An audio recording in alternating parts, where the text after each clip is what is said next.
Sir మొన్నటిదాకైతే only Pawan కళ్యాణ్‌కి సంబంధించి పవన్ కళ్యాణ్ ఒకళ్ళు మనకి వాళ్ళే తెలుసు.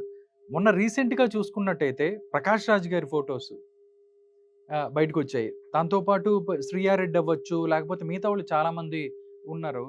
కానీ 'ప్రకాష్ రాజ్' వర్సెస్ 'పవన్ కళ్యాణ్' అనేది పొలిటికల్ స్క్రీన్ మీద ఎప్పుడు ఒకళ్ళు రైట్ అంటే ఒకళ్ళు లెఫ్ట్ ఆ టైప్‌లో ఉన్న పరిస్థితి.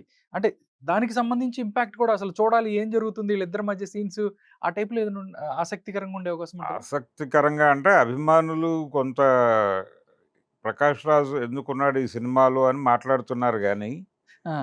అంటే 'ప్రకాష్ రాజ్' చేయాల్సిన క్యారెక్టర్ కాబట్టి 'ప్రకాష్ రాజ్‌ని' అప్రోచ్ అయ్యి ఉంటాడు. ఆయన చెయ్యను అని చెప్పే పరిస్థితి కాదు. హ్మ్. చేద్దామని చేసుంటాడు. 'పవన్ కళ్యాణ్‌తో' ఆయనకి పొలిటికల్ ఏరియాలో డిఫరెన్సెస్ ఉన్నమాట వాస్తవమే. హ్మ్. ఇప్పుడు 'సత్యరాజ్' గారు ఆ సినిమాలో చేశాడు 'హరిహర వీరమల్లులో'. ఆయన కూడా పవన్ కళ్యాణ్‌ని విమర్శించాడు గదా! అక్కడ మురుగాకి సంబంధించిన కార్యక్రమంలో. అవును. ఈయన చేసిన ప్రసంగం మీద ఆయన క్రిటికల్‌గానే స్పందించాడు. హ్మ్. స్పందించాడు. ఇది కరెక్ట్ కాదు అని గూడా చెప్పాడు. కానీ 'హరిహర వీరమల్లులో' ఉన్నాడాయన.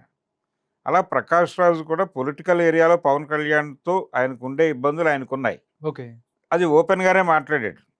చాలా మందికున్నటువంటి ప్రధానమైన ఇబ్బందేంటంటే పవన్ కళ్యాణ్‌తో ఇతడు కుదురు తక్కువ వ్యవహారం అనేది ఒక